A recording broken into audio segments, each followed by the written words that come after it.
Personal opinion है कि ऐसे लोगों को ना लिटरली बीच चौराहे पर खड़े करके इतना छलनी कर देना चाहिए, शरीर गोलियों से भून करके, कि दूसरी बेटियों को छूने की हिम्मत ना पड़े ऐसे अपराधियों की, उनकी रूह कांप जाए कि नहीं अगर हमने छुआ तो ये हाल होगा। देखिए, इसमें पुलिस को सब कुछ पता है। क्राइम सीन है, उस बेटी के साथ जो अपराध किया गया वहाँ पर 4-5 लोगों को और देखा गया है। ये अपराध एक व्यक्ति के द्वारा नहीं, ये गैंगरेप का मैटर है। पुलिस को मुझे लग रहा है सब कुछ पता है, लेकिन वो डिस्क्लोज नहीं कर रहे हैं, क्योंकि अगर उन्होंने डिस्क्लोज किया उस चीज को तो उंगली उनके ऊपर ही उठेगी। रेप केस का जो आरोपी है उसकी मां का कहना कि मेरे बेटे ने ऐसा कुछ काम नहीं किया। इस देश के अंदर जो माँ है, उनका बेटा आतंकवादी हो, उनका बेटा कितना भी बड़ा मर्डरर हो, कितना भी बड़ा क्रिमिनल हो, कितना भी बड़ा रेपिस्ट हो, वो उसको प्रोटेक्ट करना चाहती है। इतने रेप के केस को देखा है, आपको क्या लगता है कि ऐसे जो रेपिस्ट होते हैं उनकी क्या माइंडसेट होती है कि वो इस लेवल तक किसी को जान से मार देंगे रेप करने के लिए? ये जिस बेटी के साथ अपराध करे उसको ये as a human being consider ही नहीं करते।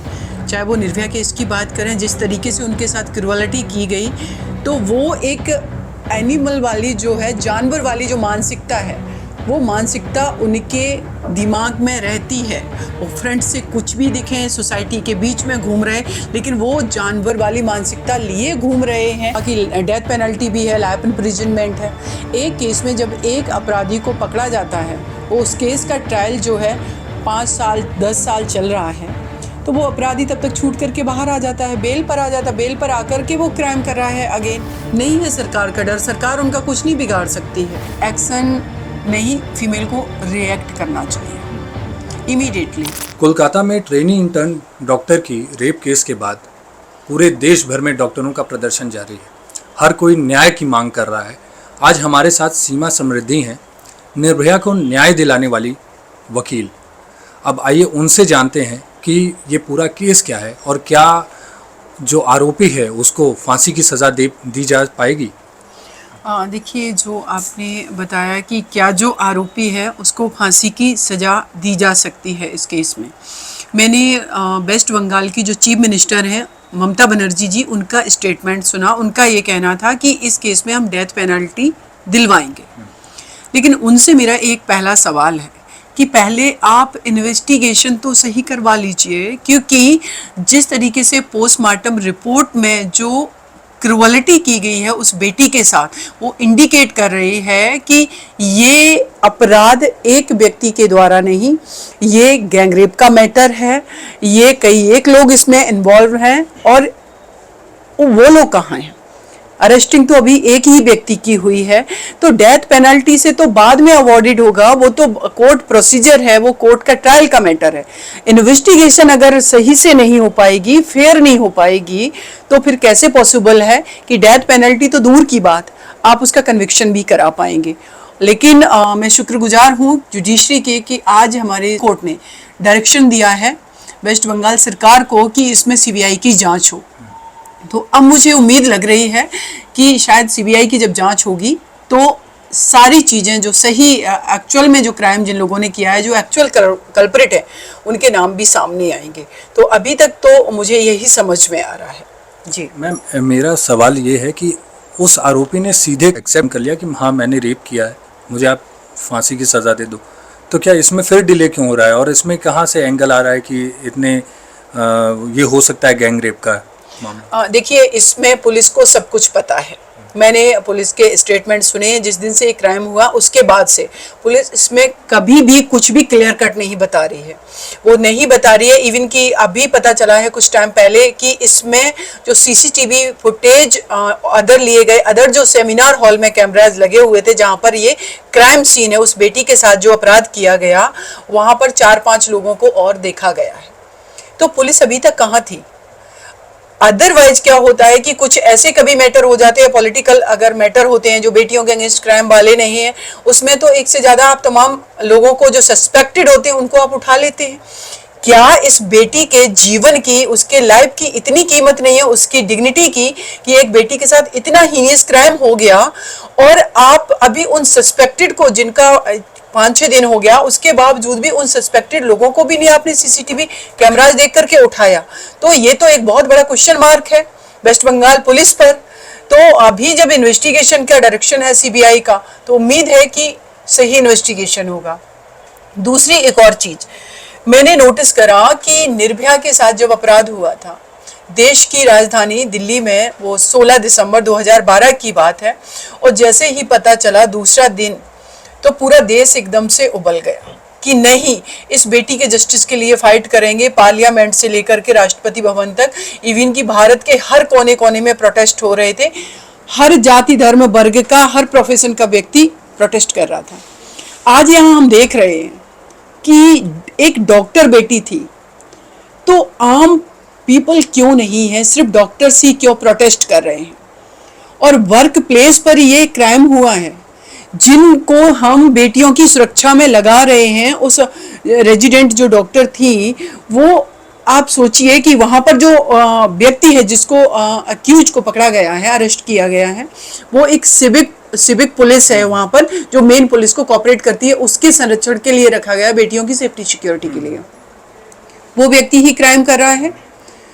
तो ये आप समझिए कि जिनके संरक्षण के लिए हम जिनको दे रहे हैं कि वो उनको सेफ और सिक्योर करेंगे, वही लोग क्राइम करेंगे। तो ये मैटर तो पुलिस और पे भी, ये तो पुलिस पे भी सवाल उठता है ना कि आप ऐसे आदमी को वहाँ पे ऐसी अथॉरिटी दे रहे हैं कि आप खुलेआम घूमो, और ऐसी मानसिकता वाले आदमी को। और मुझे जैसे पता चला है कि पुलिस का बिल्कुल, ये पुलिस की नेग्लिजेंसी है, ये वहाँ के एडमिनिस्ट्रेशन की और वहाँ की गवर्नमेंट की ये नेग्लिजेंसी है कि अगर गवर्नमेंट की नेग्लिजेंसी नहीं होती तो डेफिनेटली कि एक ऐसे व्यक्ति को जो अभी तक के इस केस के फैक्ट हैं, उसके आधार पर यही कहा जा सकता है कि आपने एक ऐसे व्यक्ति को अपॉइंट कर दिया वहां पर, जो कि ऑलरेडी, जैसे मुझे पता चला है कि उसका जो बैकग्राउंड अगर देखा जाए कि वो क्रिमिनल माइंडसेट का ही व्यक्ति है। उसने कई शादियां करी और उन फीमेल के साथ भी उसने गलत तरीके से व्यवहार किया और उनको फिर छोड़ा, ये सारी चीजें। तो आप कोई रिकॉर्ड ही चेक नहीं कर रहे हैं।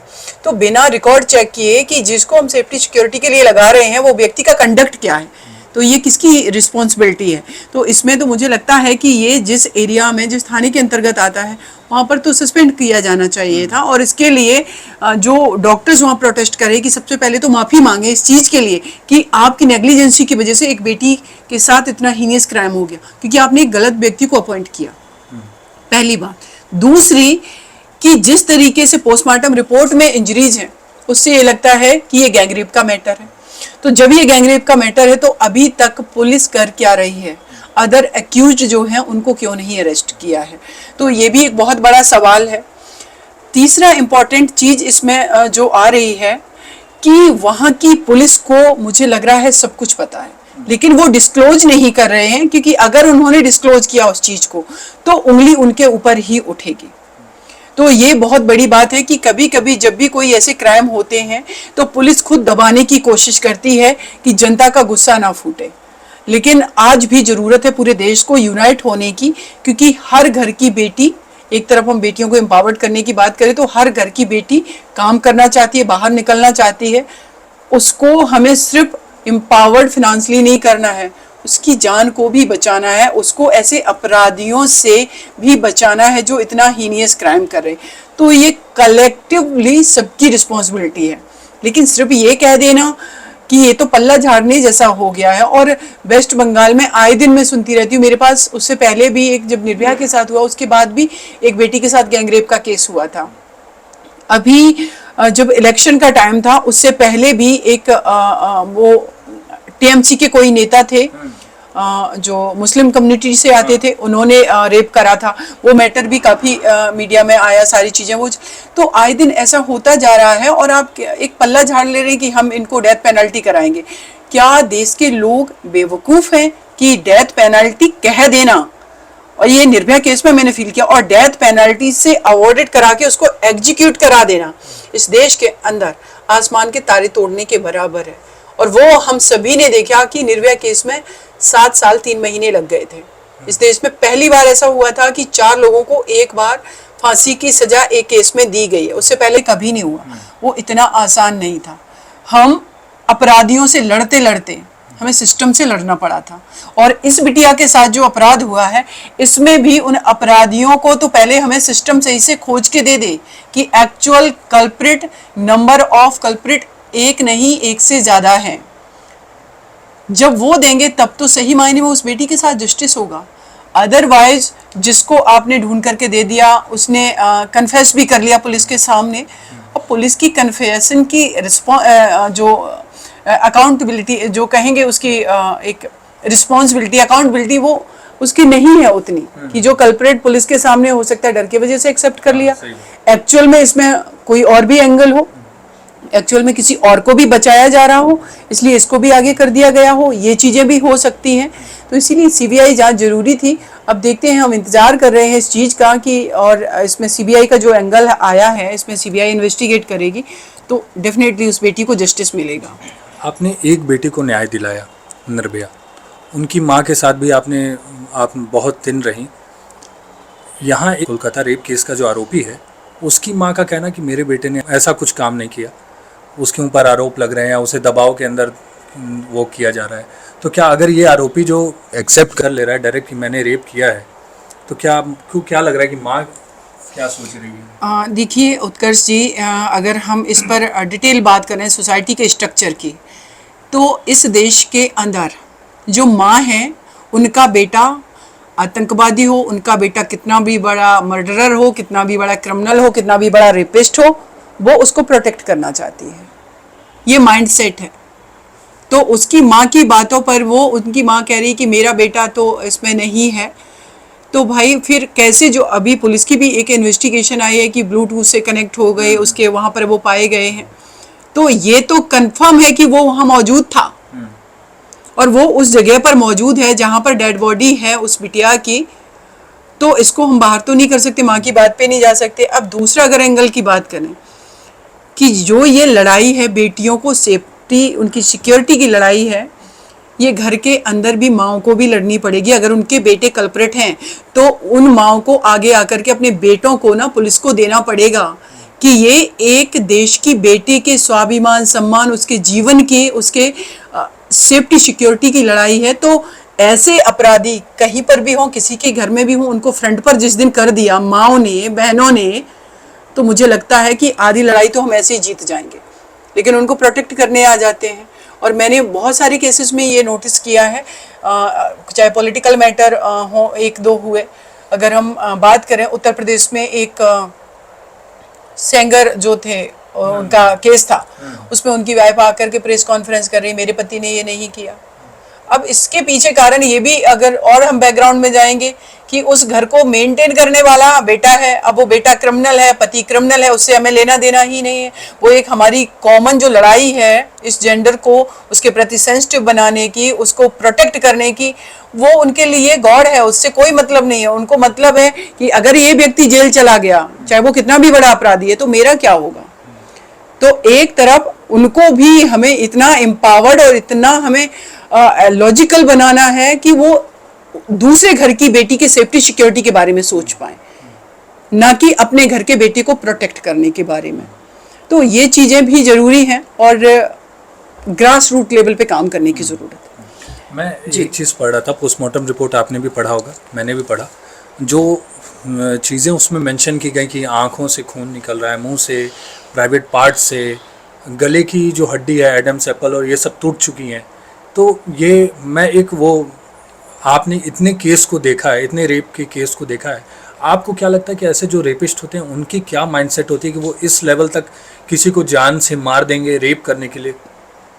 देखिए, एक चीज़ तो ये है कि इसमें मैं जनरली मैंने देखा है, ये बेटर आपको जो डॉक्टर्स हैं जो इस सारे फील्ड के, वो बेटर बता पाएंगे कि मानसिकता क्या होती है। लेकिन मैंने एक चीज़ देखी है कि जिस भी ये अपराधी हैं, ये जिस बेटी के साथ अपराध करे उसको ये as a human being consider ही नहीं करते।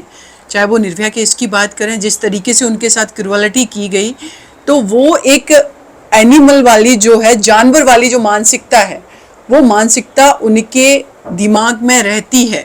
वो फ्रंट से कुछ भी दिखें, सोसाइटी के बीच में घूम रहे, लेकिन वो जानवर वाली मानसिकता लिए घूम रहे हैं। तभी जब उनको मौका मिलता है, और ऐसी हमारी कोई बेटियां ऐसे प्लेस पर या कहीं पर भी, बस में, स्कूल कॉलेज में, कहीं पर भी होती हैं, तो उनके साथ ये अपराध होता है। तो ऐसी मानसिकता वाले लोगों की वो मानसिकता क्यों पनप रही है? क्या हमारी अपब्रिंगिंग में वो कमी है? क्या हमारे स्कूल कॉलेज, जहाँ पर हमें मोरलिटी की डेफिनेशन को बना करके हमें जो मोरलिटी सिखानी है, हम क्या उस पर काम कर रहे हैं? क्या हम उस इथिक्स पे काम कर रहे हैं कि एक बच्चे के साथ स्कूल में बैठने वाली दूसरी बच्ची वो ह्यूमन बीइंग है, ना कि वो एक ऑब्जेक्ट है, ना कि वो एक डिफरेंट जेंडर है। वो डिफरेंट जेंडर हो सकती है लेकिन है तो ह्यूमन बीइंग। तो हम उसके प्रति उसको सेंसिटिव नहीं बना रहे हैं और उस बेटी को हम उस तरीके से नहीं बना रहे कि वो सोसाइटी का मेन रोल में आ सके। उसको हम अपब्रिंगिंग में एक को गुड़िया दे रहे हैं, दूसरे को वेपन दे रहे हैं। तो जो गुड़िया है वो सेंसिटिव है, जो वेपन लिए है वो बाहुबली है, और बाहुबली क्या करता है, वो क्राइम कर रहा है। तो ये बहुत सारे एंगल पे मुझे लगता है ग्रास रूट लेवल पे काम करने की ज़रूरत है। और सबसे बड़ी बात है कि हमने अभी इस केस की बात करें या निर्भया केस की भी बात करें, जितने भी केसेस मेरे पास मैं हैंडल कर रही हूँ, एक केस का एग्जांपल दूंगी। पड़ोसी है, 15 साल की बच्ची है, उसका रेप करके उस बेटी को केरोसिन डाल के जिंदा जला देता है, और वो बेटी को फिर कहता है कि अगर तूने सच बताया तो तेरे भाई को भी मार देंगे। वो बेटी डर के वजह से स्टेटमेंट कुछ और दे रही है। बाद में जब वो दूर होते हैं तो वो सच बताती है। उसमें मैं केस फाइट करी, मेरी जान को खतरा है। जो दूसरे काउंसिल को खड़ा किया उनकी जान को खतरा है। डॉक्टर्स बयान देने आ रहे हैं, उनकी जान को खतरा है। तो ये लड़ाई तो अपराधियों को सजा दिलाने की तो बाद में हो जाती, पहले तो फिर कहीं कहीं अपने आप को प्रोटेक्ट करने की हो जाती है। ट्रायल को सही से जो केस है उसका ट्रायल सही कराने की हो जाती है। और उससे भी पहले ज़रूरी है, निर्भया केस की बात करें, अभी ये वेस्ट बंगाल में हमारी डॉक्टर बेटी के साथ जो अपराध हुआ उसकी बात करें, या हजारों बेटियों की बात करें, ग्रास रूट लेवल पे काम ये करना है कि हमें इन्वेस्टिगेशन नहीं चाहिए, हमें पुलिस नहीं चाहिए, हमें हमारी डिग्निटी के साथ जीवित रहने का अधिकार है। हमें वो प्रिवेंटिव रिलीफ चाहिए जिससे हमारे खिलाफ क्राइम ही ना हो। तो उस एंगल पे तो हम काम ही नहीं कर रहे हैं। और दूसरा, मैं निर्भया केस के बाद दिल्ली में बात चली कि जो डार्क स्पॉट हैं वहाँ पर सीसीटीवी कैमराज लगाए जाएंगे। उत्कर्ष जी, मैंने एक चीज़ नोटिस करी, अभी एक केस हुआ था सादाबाद डेयरी के पास, उस बेटी को शायद 35 जो चाकू मार दिया गया। अब उसमें देखा कि वो सीसीटीवी जो फुटेज है उसमें वो दिख रहा है। एक छागला केस हुआ, उसमें वो कार में वो बेटी को वो लेते घर, वो भी सीसीटीवी कैमराज में। हम सीसीटीवी कैमराज का इस्तेमाल किस लिए कर रहे हैं? सिर्फ इसलिए कर रहे हैं कि उसमें रिकॉर्डिंग आ जाए, बाद में वो इन्वेस्टिगेशन में हमें हेल्प करेगी, ना कि जो सीसीटीवी कैमराज का ऑपरेटर है वो ये प्रिवेंटिव मेजर्स का काम करे वहां बैठ करके कि इमीडिएटली उसको कैमरा को ऑपरेट करे उस सिस्टम को, और वो इमीडिएटली पुलिस को इन्फॉर्म करे कि वहां पर ऐसा क्राइम हो रहा है और ये हमारे कैमरा में ये फुटेज है, अब जाकर के उसको प्रोटेक्ट करें। तो हम तो अभी बात कर रहे हैं लॉ एंड ऑर्डर ठीक करने की बात नहीं है, प्रिवेंटिव मेजर्स पर हमें काम ही नहीं कर रहे हैं। हम काम कर रहे हैं इस चीज पर कि चलो अपराध हो गया है, अब इसको फांसी की सजा दिलानी है। अपराध की बात क्या इस निर्भया केस में 4 लोगों को फांसी की सजा हुई। अगर डिटरेंस होता तो ये अपराध नहीं होता। अगर उनका डर होता तो दिशा रेड्डी जो आंध्र प्रदेश में उस बेटी को जिंदा जला दिया गया, उसके बाद हजारों बेटियां, अभी अयोध्या में एक बेटी के साथ अपराध हुआ। मेरे पास ऐसे सैकड़ों केसेस मैं बता दूंगी जो कि मीडिया में नहीं है, तो उन बेटियों के साथ नहीं होता। तो डिटरेंस भी ज़रूरी है, वो लॉ एंड ऑर्डर स्ट्रॉन्ग हो, लेकिन उससे ज़्यादा ज़रूरी है कि सोसाइटी का जो माइंड सेट है एक जेंडर का वो बदले महिलाओं के प्रति, तब तो हम अपनी बेटियों को सेफ सिक्योर कर पाएंगे। अदरवाइज तो आए दिन ऐसे मैटर होते रहेंगे। क्या आरोपियों के अंदर सरकार का या कानून का कोई डर नहीं रहा? इतने कड़े प्रावधान हैं, डेथ पेनल्टी तक है, लाइफ इम्प्रिजनमेंट तक है, लेकिन फिर भी कोई डर नहीं। अगर डर होता तो फिर ये क्राइम नहीं होता। अब जैसे आपने कहा कि डेथ पेनल्टी भी है, लाइफ इम्प्रिजनमेंट है, एक केस में जब एक अपराधी को पकड़ा जाता है, वो उस केस का ट्रायल जो है 5 साल 10 साल चल रहा है, तो वो अपराधी तब तक छूट करके बाहर आ जाता है, बेल पर आ जाता है, बेल पर आकर के वो क्राइम कर रहा है अगेन। तो फिर कहाँ से उसके अंदर डर होगा? नहीं है सरकार का डर, सरकार उनका कुछ नहीं बिगाड़ सकती है। और दूसरी चीज़ अगर आप देखेंगे कि जब ये ट्रायल बहुत लंबा चलता है तो जो अपराधी बाहर आ रहा है वो चैलेंज कर रहा होता है सरकार को कि आप देखो हमने क्राइम भी किया और आप मेरा कुछ नहीं बिगाड़ सकते। इसमें उत्कर्ष जी एक और अगर हम चीज़ पर बात करें कि अगर मैटर थोड़ा सा ऐसे है कि किसी का स्टॉकिंग का मैटर है, किसी बेटी को कोई स्टॉक कर रहा है या किसी का हरासमेंट का मैटर है, उसमें थाने से बेल मिल जा रही, इमीडिएटली उनमें कोर्ट से बेल मिल जा रही, 10 दिन में मिल जा रही, 15 दिन में मिल जा रही। इन केसेस को हम कैसे केसेस कंसीडर करें कि ये हीनियस क्राइम नहीं है, लेकिन वो व्यक्ति जो है जिसको एक्यूज्ड को बेल मिली है, उसका माइंडसेट क्या है कि इस फीमेल को मैंने स्टॉक किया, इसके साथ मैंने फिजिकल टच किया, इसका हरासमेंट किया, इसकी इतनी हिम्मत कि इसने मेरे खिलाफ एफआईआर कराई, तो वो आ करके उस बेटी का मर्डर भी कर रहा है, उसको और हरास कर रहा है। और ऐसा एक केस आपको याद होगा, 1-2 साल पहले हाथरस में हुआ था। एक बेटी को खेत में, वो अपने फादर के साथ काम कर रही थी, उसके फादर को उसने गोली मार रही थी सिर में, और वो इसीलिए मारी थी क्योंकि उसके फादर ने अपनी बेटी के लिए लड़ाई लड़ रहे थे। वो 354 आईपीसी का मैटर था। अब आप समझिए कि कितना हमें कलेक्टिवली वर्क करने की ज़रूरत है, इस सिस्टम को उस डायरेक्शन में सोचने की ज़रूरत है। डर इसीलिए नहीं है क्योंकि हम फेल हैं एज ए सिस्टम। हम कानून बना दे रहे हैं, उनका इम्प्लीमेंटेशन नहीं करा पा रहे। सरकार की नाकामी है, और वो साफ दिख रही है, इस केस में भी दिख रही है। अगर सरकार की नाकामी नहीं होती तो जिस सिविक पुलिस को वो अपॉइंट करे वही अपराध करता क्या? तो इसमें तो आप सोचिए कि कितनी बड़ी नाकामी है कि आप ऐसे व्यक्ति को भी अपॉइंटमेंट दे रहे हैं जो कि ऑलरेडी क्रिमिनल प्रवृत्ति का व्यक्ति है। इसमें तो एक लूप होल हो गया ना कि जो हम लोग पहले कैरेक्टर सर्टिफिकेट और ये सब चीज़ों को वो करते हैं, आपने तो पुलिस ने उस तरह की अगर इस पर लार्जेस्ट लेवल पे मुझे लगता है इन्वेस्टिगेशन जो सीबीआई ने किया है ना, तो इसमें तो पूरी चैन जो है जिन्होंने अपॉइंटमेंट किया उन सबको सस्पेंड करना चाहिए, और उनके अगेंस्ट में भी चार्ज फ्रेम होनी चाहिए, क्योंकि कुछ हर चीज़ का एक स्टैंडर्ड होता है। वो स्टैंडर्ड कहाँ है कि आप जिनको अपॉइंटमेंट दे रहे हैं, जिनको अपॉइंट कर रहे हैं, वो व्यक्ति कैसे कैरेक्टर का है, उसके पीछे क्या उसका बैकग्राउंड है, क्या वो हैबिचुअल ऑफेंडर है या नहीं, ये सारी एंगल्स आपने चेक करे हैं। अगर नहीं करे हैं तो इस बेटी के डेथ के लिए तो फिर सिस्टम ही जिम्मेदार हो गया ना। तो पहले तो इस सिस्टम को पनिश किया जाना चाहिए, देन आफ्टर वो फिर अक्यूज को पनिश किया जाना चाहिए। लेकिन उत्कर्षी वही बात है कि निर्भया केस में 7 साल लगा, लोग तो होप भी खो चुके थे कि होगी भी कि नहीं होगी, उसमें नाबालिग, लेकिन इस परिवार की जो बेटी है उसकी माँ, उसके परिवार को मैं ये कहना चाहूँगी कि आप लोगों को डटे रहने की ज़रूरत है। और आपके चैनल के माध्यम से मैं ये कहना चाहूँगी, मैं जल्दी उस परिवार से कांटेक्ट करूँगी। मेरी जो लीगल हेल्प की उनको ज़रूरत है, डेफिनेटली मेरी वहाँ पर जो टीम है वेस्ट बंगाल में, अगर मुझे ज़रूरत पड़ेगी मैं जाऊँगी, मैं हेल्प करूँगी। इस देश में कोई भी बेटी कभी निर्भया ना बने, इसीलिए ऐसे अपराधियों को fast track punishment, time bound punishment देने की बहुत ज़रूरत है, और वो पनिशमेंट भी जो एक्चुअल कल्प्रिट हैं उन सबको देने की ज़रूरत है, न कि एक आ गया फ्रंट पर और उसी को हम आगे करके बाकी जो एक्चुअल कल्प्रिट हैं उनको छोड़ दें। तो वो एक बहुत बड़ा प्रश्न चिन्ह खड़ा करेगा कि ये सिस्टम अपनी बेटियों को सेफ्टी सिक्योर करने में तो फेलियर है ही, लेकिन उसके अलावा उनको जस्टिस को भी नहीं वो प्रिवेल करवा पा रहा है। तो ये बहुत बड़ा क्वेश्चन है। आखिरी 2 सवाल एक छोटे कि आपको क्या लगता है कि ये जो वर्क प्लेस पे जो चीज़ें हो रही हैं, वर्क प्लेस पे हरासमेंट हो रहा है, जो ये कोलकाता वाला केस भी है वो भी वर्क प्लेस पे ही हुआ, और कॉर्पोरेट ऑफिसों और इन सब में भी चीज़ें होती हैं, सीनियर्स करते हैं, चीज़ें होती हैं, तो इन चीज़ों को कैसे महिलाएं रोक सकती हैं? उन महिलाओं को क्या एक्शन लेना चाहिए?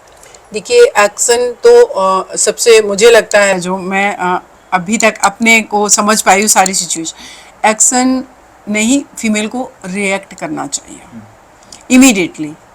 और वो रिएक्ट, जितना भी परिवार, जिस परिवार से वो बिलोंग कर रही हैं, वो इस चीज़ के लिए प्रिपेयर होना चाहिए उनको कि अगर हमने अपनी घर की बेटी को बाहर निकाला है तो उसके साथ अगर कोई अपराध होगा तो उसको रिएक्ट करने का हमें अधिकार देना है, न कि उसको ये बोलना है कि नहीं बेटा अगर ऐसा हो रहा है तो छोड़ देना चाहिए। बदनामी, इज्जत कौन? ये माइंडसेट की बात है।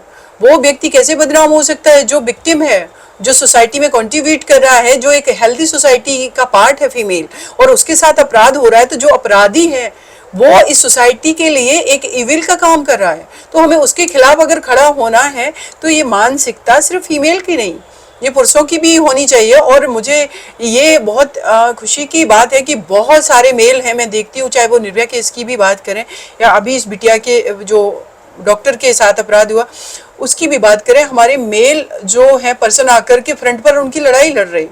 तो एक सोसाइटी का बहुत बड़ा हिस्सा है जो चाहता है कि हमारी घर की फीमेल सेफ हो, सिक्योर हो, हमारी देश की फीमेल सेफ सिक्योर हो।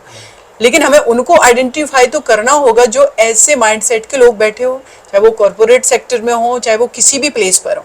तो जिस दिन हमारी फीमेल ने रिएक्शन देना शुरू कर दिया, कुछ नहीं तो भाई आप एक थप्पड़ मारो, बाद में देखा जाएगा जो भी होगा। अब issue on the spot reaction करो। और अगर आपको लग रहा है कि नहीं हम ये रिएक्शन नहीं कर सकते क्योंकि हमें अपनी जॉब भी सिक्योर करनी है, पता चला कि एक कंपनी में जहाँ पर फीमेल काम कर रही है उसके साथ अगर हरासमेंट हुआ है तो वो अगर उस सीनियर अथॉरिटी के खिलाफ कंप्लेन करेगी तो वहाँ से कंपनी से उसको पता चला रेड फ्लैग दे दिया जाएगा, रेड मार्क कर दिया जाएगा, उसको कई कंपनी में काम नहीं मिलेगा। मतलब आप क्या कर रहे हैं, सोसाइटी में उसको बायकॉट कर रहे हैं उसके फंडामेंटल राइट से, जो कि एम्प्लॉयमेंट फंडामेंटल राइट है, राइट। तो ये उसका फंडामेंटल राइट है, आप कैसे कर सकते हैं। तो उसके लिए मैं फीमेल से कहूँगी कि देखिए, जब तक सामने वाला ऑनेस्ट है आप ऑनेस्ट रहिए। अगर सामने वाला क्रिमिनल है तो भाई आपको कम से कम अपने को प्रोटेक्ट करने के लिए स्मार्टली तो वर्क करना होगा। सीनियर के ऑफिस में जा रही है, अगर क्राइम कर रहा है तो भाई आप एक हिडन कैमरा तो रख सकती हैं, आप रिकॉर्डिंग तो ऑन कर सकती हैं, आप कुछ तो ऐसा कर सकती हैं। आप सिर्फ सोसाइटी में कंट्रीब्यूट नहीं कर रही हैं, आपकी अपने प्रति भी ये सोशल रिस्पॉन्सिबिलिटी है कि अपने को सेफ सिक्योर रखें और आप अपनी डिग्निटी को भी बचा करके रखें, कोई आपको हार्म ना पहुंचा पाए, कोई आपको नुकसान ना पहुंचा पाए। तो उसके लिए स्मार्ट तो बनना ही पड़ेगा आपको। लेकिन सबसे बड़ी बात ये है कि सोसाइटी का माइंडसेट बदलना। अभी एक केस मेरे पास आया है, एक बच्ची 14 साल की थी, उसके रियल मासी के बेटों ने उसके साथ रेप किया। वो बच्ची अपने मदर से कह रही, उसने मना कर दिया, उसने मैटरनल अंकल से कहा, उन्होंने मना कर दिया। अब उस बेटी के साथ क्या हो रहा है कि जब भी वो रिलेटिव्स के बीच में फंक्शन में जा रही है और वो दिख रहे हैं तो वो हंस रहे हैं उस पर। आप समझिए कि क्या होगा कि जिस बेटी के साथ 14 साल की थी, रेप किया उन्होंने, और वो अब उसको देख करके हंस रहे हैं और अनएप्रोप्रिएट तरीके से उसको टच भी करने की कोशिश कर रहे हैं। आप इस देश की आबादी की 50% का जो हिस्सा है वो बेटी, उसको आपने जिंदा लाश बना करके छोड़ दिया है, जबकि वो ब्रेन इस देश की इकोनॉमी में कंट्रीब्यूट कर सकता है, इस सोसाइटी को एक नया स्ट्रक्चर दे सकता है, इस सोसाइटी को कुछ इनोवेटिव आइडियाज दे सकता है। दे रहे हैं, दे तो रही हैं, लेकिन ऐसे क्राइम हो रहे हैं तो वो रोक भी तो रहे हैं, क्योंकि उस पर कोई एक्शन ही नहीं है, उस पर हम प्रिवेंटिव वर्क नहीं कर रहे हैं। क्योंकि एक माइंडसेट बहुत बड़ी चीज़ है कि बेटी के साथ क्राइम हो गया।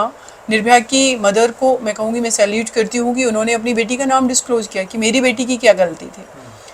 लेकिन हमने कानून ही इस तरीके के बनाए हैं कि नहीं, उसकी आइडेंटिटी डिस्क्लोज नहीं करनी है, क्योंकि सोसाइटी का स्ट्रक्चर ऐसा है कि बाद में उसकी शादी में प्रॉब्लम होगी, नहीं उस लड़की को गलत निगाह से लोग देखेंगे।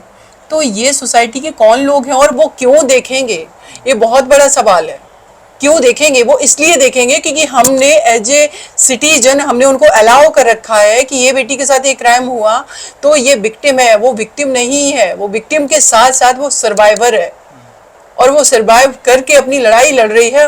उसको तो हमें अप्रिशिएट करना चाहिए कि ये एक एक्यूज की वजह से, एक आपराधिक मानसिकता वाले व्यक्ति की वजह से उसको हमें पनिश कराना है और तुम्हें हमें प्रमोट करना है। जिस दिन ये माइंडसेट आ गया तो हमारी बेटियां इस डर के वजह से जो उनके साथ क्राइम हो रहा है वो छुपाना बंद करेंगी और वो वोकल होंगी।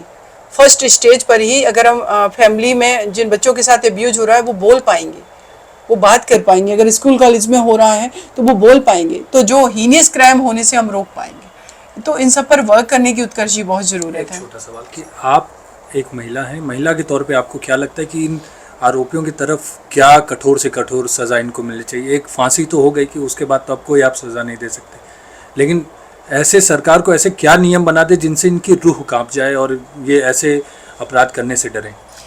देखिए, उनकी रूह तब कांपेगी जब ये मैटर फास्ट ट्रैक होंगे।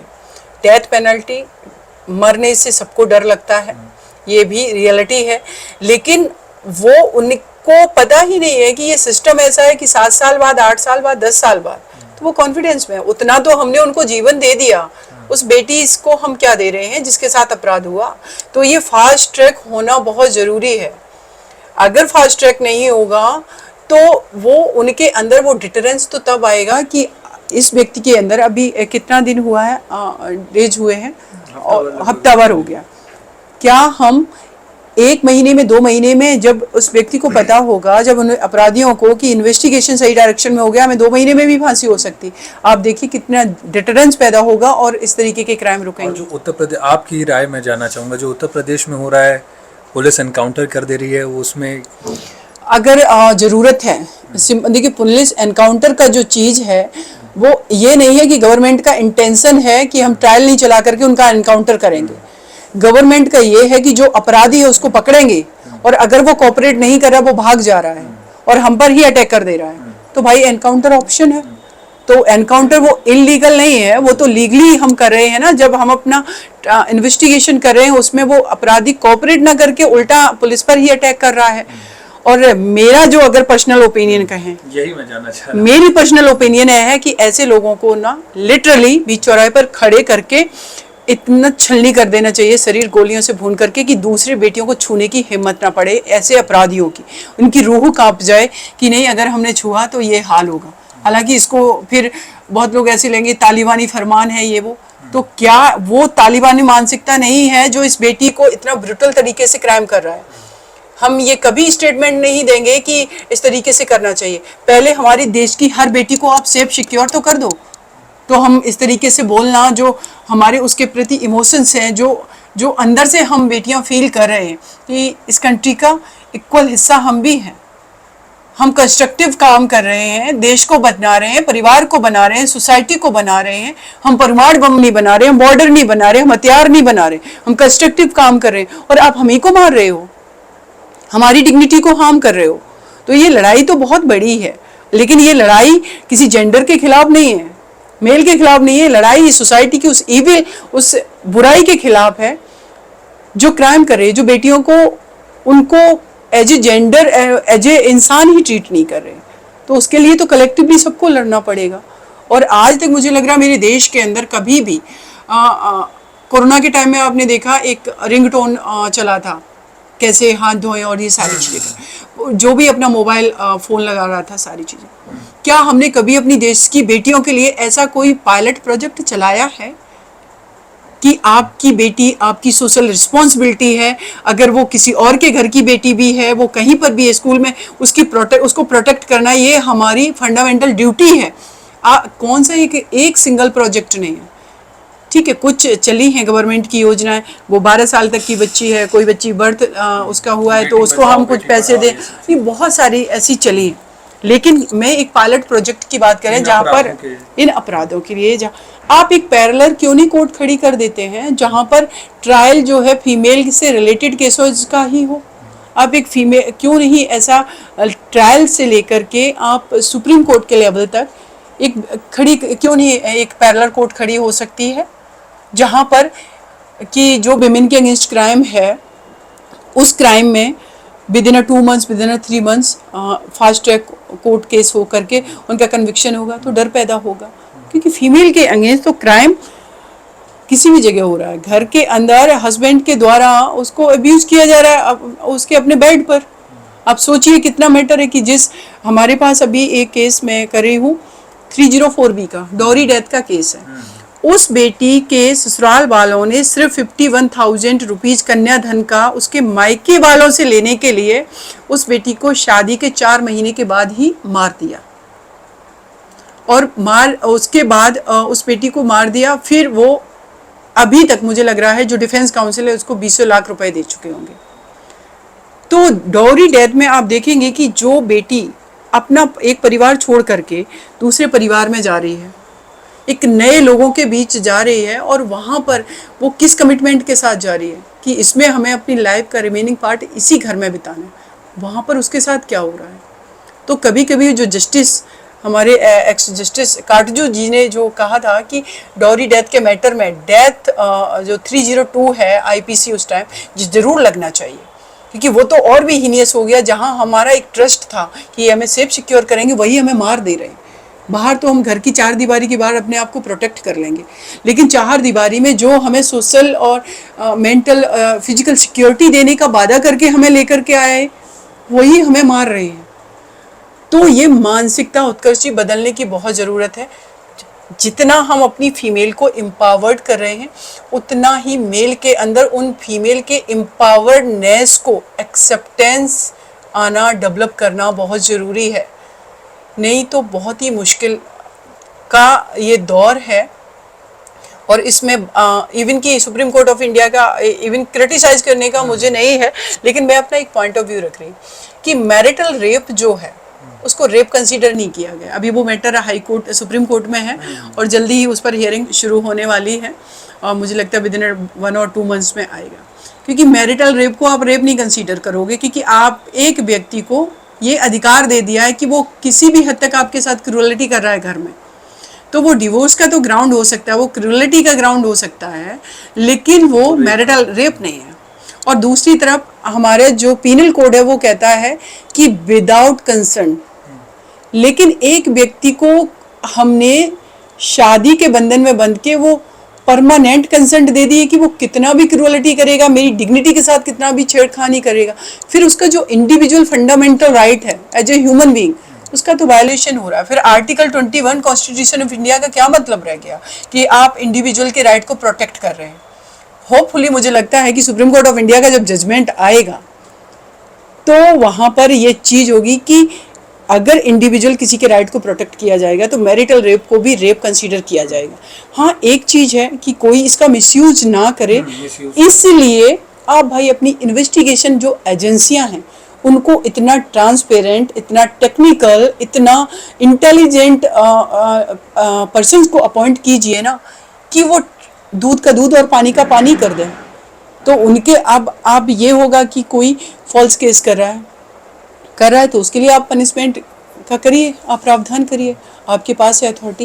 लेकिन एक फॉल्स केस के बीच में और एक जेन्युइन केस के बीच में आप डिफ्रेंशिएट ही नहीं कर पा रहे हैं अभी, क्योंकि हमारी एजेंसियां ऐसी हैं ही नहीं। उनके अंदर भी बहुत सारी एजेंसियों के अंदर ऑनेस्टी नहीं है। मैं पुलिस के केसेस हैंडल कर रही हूँ, बहुत सारे देखा कि एक प्लेस पर कहीं क्राइम हुआ है, 4 लोग खड़े हैं, 2 कल्प्रिट हैं उसमें और 2 देख रहे थे खड़े, वो बचाने उनको भी उन्होंने अक्यूज बना दिया।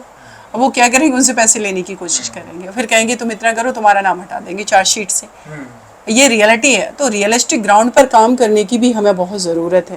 लेकिन फ़िलहाल सबसे ज़्यादा ज़रूरी अभी जो है कि हमारी इस बिटिया को, जो वेस्ट बंगाल की है, इस बेटी के एक्चुअल अपराधी कौन है उनको पकड़ा जाना ज़रूरी है, फास्ट ट्रैक ट्रायल ज़रूरी है, सही डायरेक्शन में इन्वेस्टिगेशन ज़रूरी है, और उसके बाद इस केस में डेथ पेनल्टी से कम कोई पनिशमेंट नहीं होना चाहिए, ये भी ज़रूरी है।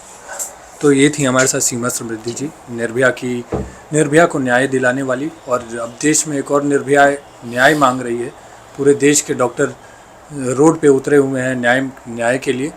देखते हैं सरकार क्या करेगी, कोर्ट क्या करेगा और उन्हें कब जस्टिस मिलेगा। उत्कर्ष मिश्रा, न्यूज़ 18 के लिए।